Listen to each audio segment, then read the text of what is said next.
just waiting for Brent to jump back in. And we're going to be talking about the legislation side of things now. You're going to hear a little bit more to help other people learn how to do this yourselves, not depend on lawyers for child whose first duty is to the court and not to you. They're only interested in making the money. The courts are only interested in you know, the traffic going through it. It's all money to them. It's just a big cash cow. So Brent's going to jump in and he's going to go through some legislation, the different parts of the acts, of different sections of the acts, so you guys can learn how to do this yourself. I'm going to be going through this and editing it up and making sure you can see all of the parts of the legislation that we're talking about. And yeah, all things going well, will be sweet as beans. So just waiting for Brent to jump back in. I've sent him the link. We'll see what happens. All right, here's Brent.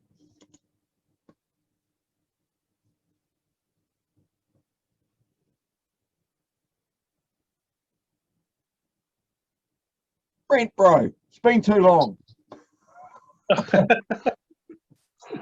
Yeah. Oh, you're one of those ones with the monster drinks, eh? Yeah, I thought I'd switch from Coke because I don't support Coca-Cola. Monster drink. Some sponsorship would be nice, Monster. That's all I've got to say. Anyway. Yeah. If I could keep the belly down, I'd drink that stuff too. Can't bet the thoroughbred. That's what Mum always told me. Anyway. Well, yeah, fair enough. Didn't she tell you date of birth? Date of birth? 1972. Apparently I was there, but I fucked if I know what day it was. Mum tells me it was the 6th of July. But yes, then, I remember seeing the video, but you can't believe Mum because she told you about Santa, eh? yeah, Tooth Fairy, the lying. I'm not going to get a straight answer. Anyway, Exactly. Righto, where do you want to take it from, bro? I think probably the best one to take it from would be, most of the time they tend to do, okay, every one that I'm hearing about is a Section 39 place of safety warrant. Okay, yeah. But I think the most important one to go with, first of all, Home for Life. Section 101. Because it's not Home for Life. Yeah, it's not Home for Life at all. Okay, I mean, people hear Section 101 and the first thing they think of is Home for Life. But what's required for Home for Life? Do you know what's required for Home for Life? No. Okay. It used to be a Section 67 declaration. They've repealed that. Okay. So how, like, all of the uplifts are based on the fact that you have to meet the grounds of, and this is the strange part, you've got to meet the grounds of a Section 68, which is the care and protection concerns held in regards to the child. But in being able to do that, it also brings into it the Oranga Tamariki Section 14.1, normally A and E. Under A, it's normally 14.1A 1 and 2, because they've got to be able to set the grounds for the care and protection. But here's the silly part. Even if you get a report of concern, okay, and that's that comes up unfounded, or they can't find anything wrong with it, okay, what you'll find is to get the 101, you still got to be able to have the 68, but they turn it into more like a declaration, like was 67, Section 67, okay. And the one thing that really gets me, that everyone I hear for Home for Life, okay, I always used to think Home for Life was Home for Life. Okay, but then when they started doing last year, the ones that Newsroom reported on, the reverse uplifts, like the couple down south, they had the kids, and they reverse uplifted them from them. So if it's a Home for Life, where does the Home for Life part go when you reverse uplifting? So that made me think about it and look into it. And under Section 101, 101 is just a more, how would you put it, a more solid version of a 78. Okay, but both 78 Section 78, which is custody, okay, and Section 78(1), which is interim custody, still require Section 68 to be able to give the grounds for care and protection. Because Section 68 is the affidavit they are supposed to do up in regards to the care and protection concerns. But for them to be able to have the 68, they require Section 14(1)(a) and (e), and normally that will lead into Section 14(a) and the different subsections under that. The problem is, where things go wrong, they have they might have a report of concern come in. They'll go and check out the report of concern. My belief for these days is if they don't like you as a family, then you're screwed anyway, even if it can be proven wrong. Because that's just how they do things. It's a personality contest. Exactly, yeah. So if you come across as being a whānau that will fight back, then you're going to have problems. Like, that's what they do. But you see, the thing we've got to get used to as whānau is this: how many years are we going to keep jumping through how many hoops just to get told in the end, child's not coming home anyway? Okay, and you know, when you get social workers that turn around and they'll put in the FGC plan, yes, there is a real likelihood that the child will be returned within 6 months. Okay, based on the fact that they've got you to agree to all of these other different things that need to be done. All of a sudden, you need a mental health assessment. All of a sudden, you need a psychological assessment. All of a sudden, you're one crazy bastard. Yeah. Okay, but I spotted one because you're putting up resistance. That's right. But one guy had a very good point on a Facebook page. Okay, the minute and he's proven this fact apparently. The minute you turn around and state to them, "Okay, I accept what you're saying. Could you please pay for a mental health level 4 course for me to go through?" Well, that course is $8,000. Okay, the bad part, if you come out the other end, okay, and you qualify under it, it qualifies you as not only as a social worker, but as a psychologist. So, as he put it with one of the people he was helping, he put it forward to them, okay, she will go and do a mental health assessment thing, okay, a course, if you can pay for it. Wasn't it strange that a week later, all of a sudden, the OT had no concerns about her mental health at all? Yeah. So, well, hold on a minute. What are you talking about? You had the concerns a week ago. They can't have just disappeared. But no, because he wanted to put it, he suggested they put her on that course, and that she was quite happy to do it, providing they met the cost of getting to and from, and all that stuff. That she would do it. So if Oranga Tamariki are happy to pay $8,000 to $10,000 and give her a psychologist degree at the end of it, then sure, by all means. Well, it would look pretty stupid for them in the end because, okay, you're coming out a qualified social worker and psychologist, so you're able to kill off the two things that they're accusing you of. So, you know, when it comes down to, oh, really, because I'm qualified as a clinical psychologist now, and I don't see that problem. Yes. You know, but that's where it comes down to. Okay, Section 101 is founded, in my opinion, off Section 68, which requires also Section 14(1)(a) and (e), normally subsections 1 and 2. Okay, and to get into that category, you then have to go to 14(a). Okay, and so what gets me the most is the fact that whānau out there don't realise this. Okay, 14(1)(a) and (e), okay, is the basic care and protection concerns. Then you move into 14(a). Okay, and you go into, if you look through that section, you'll actually see that you can actually get them to meet more of those care and protection concerns against them than yourself. And then you follow that with Section 5(1)(b)(v), okay, and you bring in the Unicrop Act. Okay, hang on. So what ends up happening? Section 5, did you say? Yeah, if you look up Section 5, it'll be, I'm pretty sure it's Section 5, subsection 1, subsection B, subsection V. 5. Going down, which okay. That's the main one. Decisions should be made. That's the main one that they would. Decisions Sorry, should what was be that? made. Decisions should be made and implemented promptly and in time frame appropriate to the age and development of the child or young person.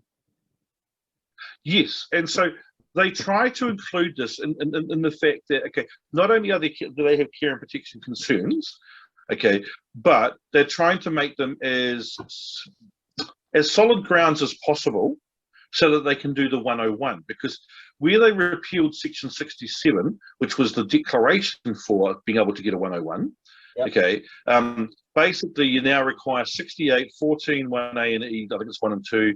The other acts I was telling you about, the sections 14, AA and E. Now, if whānau out there are clever enough, okay, you do what we did and you put 21 of those sections together. Now, if they're only using 5 sections to be able to say, we've got care and protections against this family, what does 21 do in a court? Nothing. Why? Because we're not the organisation OT putting that in.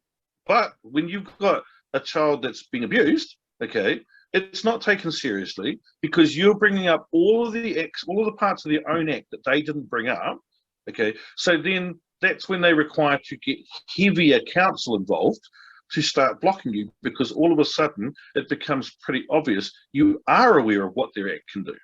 Because otherwise, why did you put 17 sections of their act, a Family Violence Act section, yeah, just pretty much, you know, if they were to put it against you, okay, you would never see a child again in life. Okay, but it doesn't work the opposite way around. They don't take it as seriously because this organisation should know what they're doing, but they don't. No. In my opinion, they don't. Because if you can turn around and deem children to be safe that have been abused, what right do you have to uplift them in the first place? None. And so Home for Life, as they state, Section 101, Home for Life, okay, is not Home for Life because any whānau that are listening, Section 125 of the Oranga Tamariki Act, okay, that is available to vary or discharge the orders, providing that, okay, this works, in my opinion, for whānau that have done nothing wrong, or if there has been accusations made and, okay, you agree, yes, there is problems, but you've, for instance, gone and done the courses they want done, okay, but you jump through every hoop they want you to jump through, and then the next year there's more to go through, and then the next year there's more to go through. Okay, so they do it so that you're never ever going to. Yeah, so like a good example of that was the one that was done in Lower Hutt, where we are, about roughly in the last couple of months, where the judge under Section 7A released the child to the maternal to the grandmother that had come over from Australia. The reason that had been done was because she'd come over and OT had made her jump through so many hoops during the 2 years that she was here, trying to get her grandchild back, that the ruling on it was, and it was written up in the paper, that, or in the news, that because she applied under 7AA and she was under Section 126, she was a wider whānau group. This is another thing that a lot of whānau are not aware of. Okay, so I'll go through them one by one. Okay, Section 101. Okay, you are led to believe that you cannot get your child back. Okay, that child will be under the care of OT for life. Okay, Section 126 of the Oranga Tamariki Act states, okay, I think it's E and F, the wider whānau group can also apply to be able to discharge or vary custody. So if you're part of any member of that child's or young person's whānau or family group, you're exactly right. 126. Yes. Yep, so Section 126 states that, and that's how we got into the court case. Okay. Now the thing is, when it comes to 126, you pair 126 and 125 together, because what people are not aware of, okay, is that if your child's ever been under the Care of Children Act, okay, and OT become involved, and they manage to get orders, what happens is, I'm pretty sure it's Section 120 of their Act states that you cannot have anything done under the Care of Children Act. No other act can be implemented in regards to their act. So basically what happens is you go under there, you're thinking, okay, we were under the Care of Children Act, so you start applying under the Care of Children Act to do a discharge. The problem you've got, and even if a whānau member applies for custody under Care of Children, okay, it cannot be done because OT Section 120 says it cannot be done. It's a restriction on using the other acts. Okay, so restrictions on making of guardianship and parenting orders under the Care of Children Act 2004. Correct. yeah, that's what I was meaning. Yeah, so you can't use the Care of Children Act. Like if they come and take your child, you've been under the Care of Children Act. Okay, what people have got to realise is that once OT become involved, that section stops you using the Care of Children Act. You cannot discharge an order under the Care of Children Act the minute Oranga Tamariki gain an order. Okay, so if they get a place of safety warrant, which is the section 39, and then they have that, they've got 5 days. If they uplift the child under section 39, they've got 5 days in which to go back to the court and go, we have the child. Then they can apply for the 78, section 78 or 78.1. The important thing to know about that, okay, section 39, the 5-day part comes under section 45. Okay, now, the important thing to know, because whānau don't know that, okay, the minute they go and get a section 39, it's like, oh, the child's gone. Okay, yes, the child has gone. The rights you have, though, to be able to stop them getting that section 78 straight away within that 5 days is file a notice of intention to appear. Once you file that notice of intention to appear, it's not an automatic custody order. It stops it's basically like putting an injunction in. Okay, so what you're saying is, I intend to appear in the case, but it's the same thing with FGCs, a 128 plan. Okay, if you go to an FGC and you go, I do not agree to care and protection issues, they will hound you into trying to get you to agree to that. If you refuse to agree to that under the 128 plan, okay, because they've got to file, I think it's either section 28 or 29 where they've got to file the plan with the court. Okay, so what ends up happening is you don't agree to the care and protection. So you're threatened with you're going to lose your child. It's 29. Yep. So the minute you leave the FGC, what you do, you start calling the court. Sorry? It is section 29. Family Yeah, group, I knew it was either 28 or 29. It's one of those two, yeah. Decisions and recommendations and formulate plans. Yep. Yeah, and so under the 128, if when you're doing the 128 plan, like if you go there to do a 128 plan with the FGC and you say no, there's no care and protection concerns, their first avenue is they will go and apply to the court for a section 78. Okay, whānau don't realise, okay, that all you've got to turn around and do to stop that happening and get yourself heard in the court too, file the notice of intention to appear, because the minute you know that they've gone to the court, as long as you file it within 7 days, it's not an automatic thing for them to get the 78 anymore.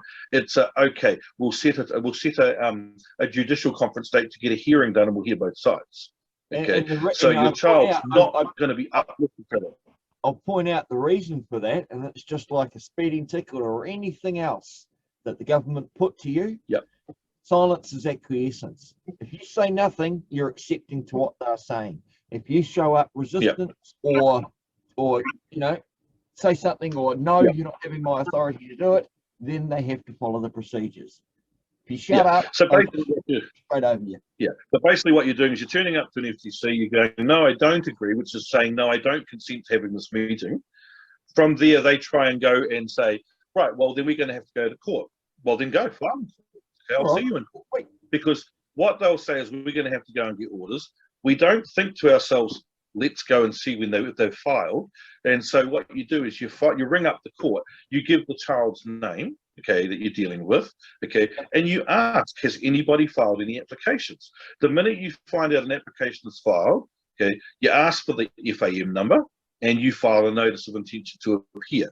Because from the time that they enter the application for the 78, you have 7 days to be able to do a notice of intention to appear. Where whānau get caught out, they don't know they got 7 days. So naturally, the OT go and file in the court. Nobody knows this is happening. So you lost the custody. Time runs out. You've lost. Time runs out, and you think, if you go and you put in your notice of intention to appear, that normally takes it out for about 8 weeks, and each party has then got to get the evidence and say, well, OT's going to go, well, this is why the child should be taken, and you're going to go, no, this is why you shouldn't take my child. Okay, without that notice of intention to appear, which is a pretty important document in these cases, okay, your child's going to go because you don't know your rights. You're just acquiescing. Yep, you're proving you're stupid. Don't know what you're doing. Yep. Yeah, and so then what they do is they also use that part to go along and go, well, okay, if they were silly enough not to check up on that, what are they going to do in regards to their child? And then they're using more care and protection concerns. And so they try and build their case off of these things.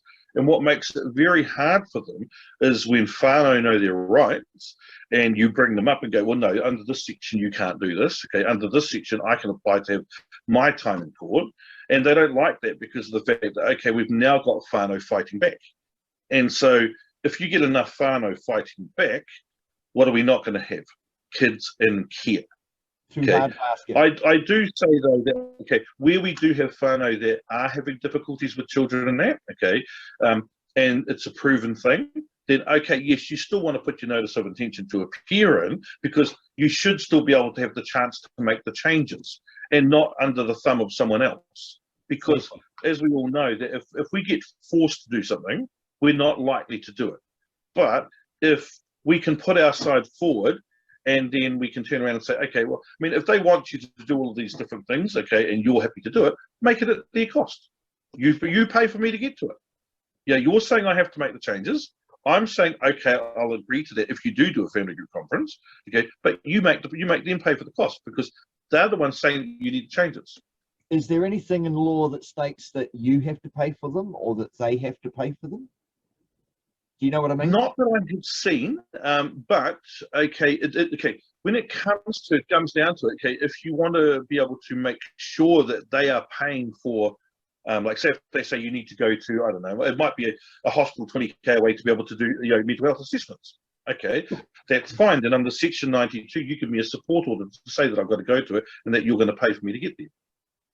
Nice, nice. So okay, because they have the problem is you've got. Yeah, they've got support orders, okay, but the problem is this is another important thing when it comes to support orders, okay? Whānau have got to learn and got to be aware support order is not a custody order, okay? I know of a few cases at the moment where people have OT involved in their lives, okay? OT are telling the kids where they can and can't live, but OT have only got support orders. But the parents are led to believe we have custody. You will do as we say. So they think they've got authority when in actual fact the parents still have it. Well, because they're handing them a piece of paper and they're taking it as being a court order. The court is only saying, okay, whatever support this whānau needs, you are to give them. Really? Okay, that's all a support order is. Yeah. And so a support order is just in by that support. Are they bound by the court? Yeah. So, like for instance, if you got. Yeah, so a support order can work on custody, or if the child's placed with you, it could be a case of, okay, we're going to leave the child with you, but the court is ordered, okay, it might be the court, the Oranga Tamariki have to support the child through school, buy the school uniform, buy the books, any trips they got to go on. Sure. You know, so, but they're making people think that these orders that they got is for them to tell them what to do. But it isn't. You know, there's a lady I know of that I was trying to help her up north with. She wanted to be able to, you know, she was worried about the custody of her children. Okay, so I was helping her put together her thing, her case, and to be able to do it. Okay, and then she comes back and she says, she took the paperwork down. The court wouldn't accept it. Okay, I said, I don't understand that. Why not? Well, they said I've got Section 92. Hold on a minute. You telling me they're leading you to believe, and your kids are living at different houses, because they had made them her kids live at different houses. Okay, she couldn't have 3 of her kids with her. Okay, this is what OT said then, all on support orders. Okay, then I find out one of them is 16, one of them is 17. Okay, both of these ones are in a relationship and have been in for over a year. Okay, which meant Section 108D came into effect, because if you're over 16 and you are in a civil union or de facto relationship, immediately the orders cease to exist. You just have to file for them. And it's not. Is there a length of time that relationship has to exist before it's acknowledged? All it states is that you have to be in a civil union or a de facto relationship. Basically, you've got to be living in the same room as the other person, you know, in a relationship. Okay, so as long as you're in a relationship, that's it. 108D gets you out of it. Okay, and the thing is, they go back to, this is the biggest mistake whānau make. Anything change they're trying to make, what they do is they say to them, Okay, well, we're not going to apply to the court for it. Okay, so they think to themselves, I'm stuck. No, you're not. The child or young person can make the application themselves after the age of 16. Wow. You can literally go down to the court, you can ask for a substantive application, put it in front, get it written up, get some help to get it written up, put it in front of a judge, okay, and as long as you can prove you're in that relationship, that's it, 108D applies. The order is gone. The only proof you'd need is like an affidavit from the partner. Yeah, to say you're together, okay. And the other way is, okay, normally if you've gone in a de facto relationship, okay, and you're receiving money, where are you normally getting the money from? Wins. So they've got you listed down as spouses. Exactly. So it's not hard to get out of that. Yeah. Yeah, and it's like, yeah, there's other different sections where, like guardianship wise, okay, they can't turn around, under the Oranga Tamariki Act, I'm pretty sure it's section 115B. Okay, you can dispute a guardianship problem that's happening. Okay, so for instance, if you good example, COVID injections. If you didn't want your kids to have COVID, it's 115. There is no B. Was it 115? Yeah, I knew it was either 115. I think it's section B, subsection B. Subsection is that right? B. Okay, I'll have a look. Yep. Just a moment. Come on, computer, load up. The one time I want it to show me something quickly. Yep, exactly. That's what mine does too. Yeah. No, it's just the biggest thing. That's all right. Carry on. The biggest thing I would put out to people out there is, okay, getting that knowledge is what gives you the power over them. Okay, because power. Well, most of the acts, in the beginning of the act, it always says acts binds the crown. So, we're all led to believe that, okay, these are government rules and they're the only ones who can use them. And a lot of the people that I've spoken to say to me, well, how do you go about it though? Because they've got their act to use. Yeah. So when we go and ask them about the section of the act, they go, no, there's nothing you can do. And I was like, yeah, of course they say there's nothing you can do because they don't want you to be able to use it. The way you use it is you put it in an application to the court, and then that way it's their word against yours when you make the application, your evidence against theirs. And so that's how you get that into play. But a really important thing that when whānau are fighting through the family court, and you find that, okay, no matter what you do, like there's cases that have gone on for 10, 15 years, okay, and you're getting absolutely nowhere in the family court simply because most of the time you've got a judge that just doesn't care, and so they case manage them. And so when you're getting a case managing judge, okay, you're never going to get anywhere because that case, for instance, I know of a case where the judge has actually turned around and stated in his minutes, okay, I agree with Oranga Tamariki, this should not happen. Okay, so my question to that is, where's the impartiality? Exactly. Okay, you're not supposed to be turning around and you're not supposed to be turning around and agreeing with the government organisation. You're supposed to be giving a separate, my description to people is this: okay, you give your evidence, they give their evidence, and the man or woman in the black gown, they make the decision. So if you went to court and it worked fairly like that, you might actually get something, but it doesn't work fairly like that. Yeah. And so when you've got dodgy, corrupt fucking referees in the middle. Exactly. And so when you've got that happening, you've got two shows, shit and no. Yeah. And so at the end of the day, all you can do is do what, the easiest way for a whānau to deal with that sort of problem is you go and you get an originating application to go to the High Court, and under the Family Court Rules 2016, you apply under Rule 19.2 in subsection G, okay, and that subsection, okay, takes you into section 89 of the District Court Rules 2002, District Court Act 2016, sorry, okay, and under that section, anything that is going through the district or family courts, okay, providing you have good reason, which is basically, okay, I'm not getting an impartial decision, okay, then there is no reason why you can't bring your case into the High Court where evidence has to be heard to get the verdict, basically. Instead of mucking around for years and that's the whole point of bringing it into the High Court. Yeah, instead of mucking around for years and years thinking, okay, there's plenty of whānau out there that have got their OIA files, they've got their evidence, but they just don't know how to get it in front of the court. And I honestly believe that if they did, a lot of people were self-representing, if they are comfortable doing that and feel okay speaking for themselves, then self-represent, because what you're going to find is you're dealing with family court lawyers that are legal aid lawyers. Okay, all they're interested in doing is milking the system for as long as they can, because while they got you as a client, they can just keep milking that system. Okay, and when you work out that on average, it's normally an average of $12,000 a year that legal aid will pay per client. Okay, and so they don't care how long you're in the system, because they can just keep milking that system. I mean, I know one lawyer firm down here, I think it was 2019, going by the records I saw, that claimed $500,000 for legal aid.